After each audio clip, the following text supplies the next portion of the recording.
उसको भी एक बार डिस्कस करेंगे, साथ में उस ऑर्डर को भी डिस्कस करेंगे और क्या इस समय हमें गिरावट का फ़ायदा उठाना चाहिए। वैसे सुजलॉन की बात करें तो ये कंपनी विंड टरबाइन सेक्टर में इंडिया की नंबर 1.25 पर हुई, लो बना 6.90 का और दिन का हाई 7.40 का, यानी पॉजिटिव माहौल बना था।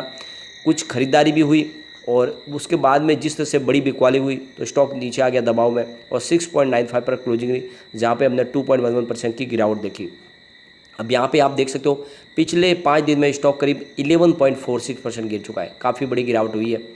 और यहाँ पे जिस तरह से माहौल बिगड़ा हुआ है, इसके बाद में अगर देखें तो लोगों का काफ़ी ज़्यादा रुझान कम हो गया स्टॉक की तरफ। लेकिन यहाँ पे जो सबसे बड़ी बात है, इस गिरावट के पीछे वजह बन रही है बड़े फंड हाउस की बड़ी बिकवाली, यानी किसी बड़े फंड हाउस ने ब्लॉक डील के माध्यम से बहुत ज़्यादा माल बेचा। 5 करोड़ की डिलीवरी उठाई गई थी, 1 वीक पहले भी 15 करोड़ का ही वॉल्यूम हुआ था, 6 करोड़ की डिलीवरी उठाई गई थी। लेकिन कल 19 करोड़ का वॉल्यूम हुआ, 7 करोड़ की डिलीवरी उठाई गई और आज 21 करोड़।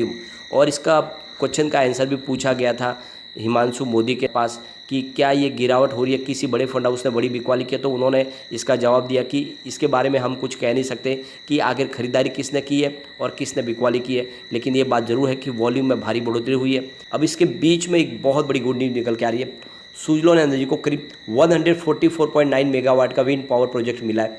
यह आदित्य बिरला ग्रुप की तरफ से मिला है।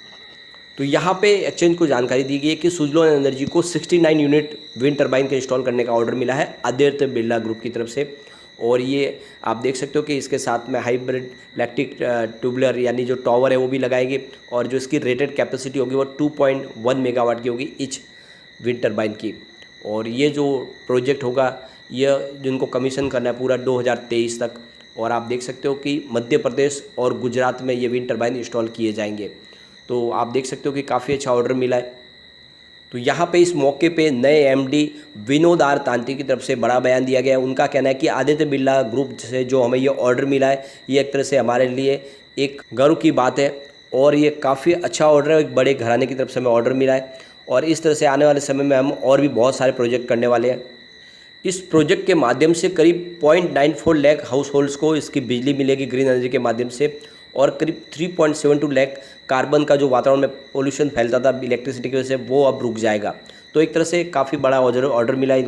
अब यहाँ पे जो गिरावट के पीछे जो सबसे बड़ी जवाबदारी है वो है एफआईआई की। एफआईआई बाजार में पिछले 2-3 ट्रेडिंग सेशन से बहुत ही ज़बरदस्त तरीके से बिकवाली कर रहे। उन्होंने खरीदारी की थी काफ़ी निचले लेवल से, लेकिन अब वो बिकवाली करने लगे और ऐसे में उन स्टॉक के अंदर उनकी काफ़ी ज़्यादा बिकवाली हो रही है जो पेनी स्टॉक है, जिसमें आप स्पेशली रिलायंस पावर हो या फिर जेपी पावर हो, सुजलॉन एनर्जी हो, इन सभी स्टॉक में लगातार गिरावट हो रही है क्योंकि यहाँ से वो अपनी होल्डिंग को बेच रहे, चाहे उनको प्रॉफिट मिल रहा हो या न मिल रहा हो, वो एक साथ में जो बल्क खरीदारी की थी उसी तरह से बल्क डील के माध्यम से अब बिकवाली कर रहे हैं। और नतीजा है कि सभी के सभी स्टॉक में इस समय काफ़ी ज़्यादा गिरावट देखने को मिल रही है। आप देख सकते हो कि सुजलॉन एनर्जी में भी उन्होंने लगातार होल्डिंग को बढ़ाया था। दिसंबर में उनकी 8.96% की होल्डिंग थी, मार्च में होल्डिंग उन्होंने कम की थी यानी 8.71% कर लिया था, लेकिन जून क्वार्टर में उन्होंने अपनी होल्डिंग को बढ़ा के 9.43% कर लिया था। काफ़ी बड़ी होल्डिंग थी, लेकिन अब उन्होंने बिकवाली शुरू कर दिया है। आप देख सकते हो आंकड़े 6 अक्टूबर तक उन्होंने 279 रुपीज़ की लास्ट खरीदारी की थी, लेकिन उसके बाद में 7 अक्टूबर को उन्होंने 2250 करोड़ रुपीज़ का माल बेचा। 10 अक्टूबर को उन्होंने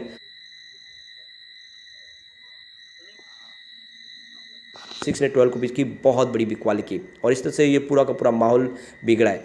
और दूसरी तरफ जो और अपडेट निकल के आ रही है वो ये कह रही है कि यहाँ पे इंडिया के कुछ बड़े फंड हाउस ने भी यहाँ पे बल्क डील के माध्यम से माल बेचा और इसी वजह से यहाँ पे हमें बड़ी गिरावट देखने को मिल रही है। अब यहाँ पे इस राइट इशू के मौके पे सीएफओ हिमांशु मोदी की तरफ से कहा गया है कि जो 1200 करोड़ रुपये की हमें रकम मिलेगी उसमें से हम 900 करोड़ रुपये पुराना जो हमारा डेट है उसको क्लियर करेंगे और धीरे धीरे जो हमारा टोटल जो डेट है वो 3200 रुपीज़ का उसमें एक तरह से 900 करोड़ कम हो जाएगा और आने वाले समय यानी उन्होंने कहा है कि 2024 तक हम लगभग पूरी तरह से अपने कर्ज को चुका देंगे। और उनका कहना है कि हमें विश्वास है कि राइट इशू पूरी तरह से सक्सेस होगा। दिलीप संघवी जो सबसे बड़े इन्वेस्टर है प्रमोटर के बाद में, उन्होंने भी विश्वास जताया वो पूरी तरह से सब्सक्राइब करने वाले हैं इस राइट इशू में। साथ में तांती फैमिली भी इस राइट इशू में बढ़ चढ़ के हिस्सा लेंगे, लेकिन उन्होंने साथ में कहा है कि फिलहाल तांती फैमिली इस कंडीशन में नहीं है कि वो अपनी होल्डिंग को और बढ़ा सके, यानी जो अपनी शेयर होल्डिंग पैटर्न में जो प्रमोटर की होल्डिंग है फिलहाल वो उतनी ही रहेगी, उसमें गिरावट जरूर नहीं होगी, लेकिन अब फिलहाल बढ़ोतरी की भी संभावना नहीं है क्योंकि इस समय तकलीफ से गुजर रही है फैमिली। उनका कहना है कि Q2 भी इस बार हमारा बेहतर रहने की पूरी संभावना है, काफ़ी अच्छा हमने अचीवमेंट किया है। और उनका कहना है कि हम जो Q2 का रिजल्ट है वो इस राइट इशू के बाद में लाएंगे, यानी नवंबर के महीने की शुरुआत में ही अब Q2 का रिजल्ट हमारे सामने हो सकता है, क्योंकि आप देख सकते हो कि 20 तारीख को जो है राइट इशू क्लोज हो जाएगा। उसके बाद में 31 तारीख तक राइट इशू के जो शेयर होंगे वो आपको अलॉट होंगे, और 1 तारीख के आसपास अगर आप देखें तो वो शेयर लिस्ट होंगे।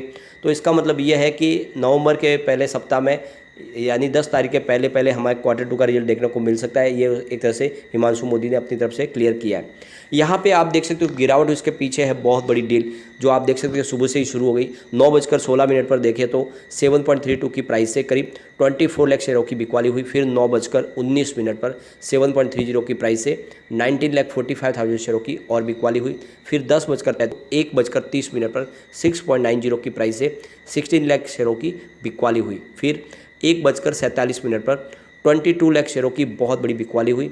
और उसके बाद अगर देखें तो 2:25 लाख शेयरों की बड़ी बिकवाली हुई। तो ये आप देख सकते हो कि आज किसी बड़े फंड हाउस ने बहुत बड़ी बिकवाली की है, और इसी वजह से आज पूरा माहौल बिक रहा है। तो यहाँ पे आप देख सकते हो कि बिकवाली की वजह एफआई है, जो एफआई लगातार बाजार में बिकवाली करे, और साथ में हो सकता है कि हमारे किसी बड़े फंड हाउस ने भी अपनी बिकवाली की हो।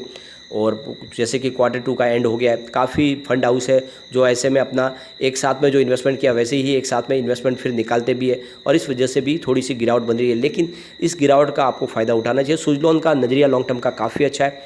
आने वाले समय यहाँ पे डेफिनेटली बहुत अच्छी तेज़ी बन सकती है। अगर आपका नज़रिया लॉन्ग टर्म का तो बने रहे, सुजलॉन आने वाले समय आपको 8.08 तक जा सकता है। तो फिलहाल आप देख सकते हो कि गिरावट हुई तो स्टॉक आपको 6 के आसपास जाता हुआ दिखाई देगा। तेज़ी बनी तो ये 8 को पार कर सकता है। तो ये आपको फिलहाल लॉन्ग टर्म का नजरिया लेके ही चलना चाहिए। और ये बात मैंने आपको बार बार बताई है कि सुजलॉन में अगर निवेश किया तो आपका नजरिया लॉन्ग टर्म का होना ही चाहिए। लेकिन फ्रेंड, कोई भी इन्वेस्टमेंट करने से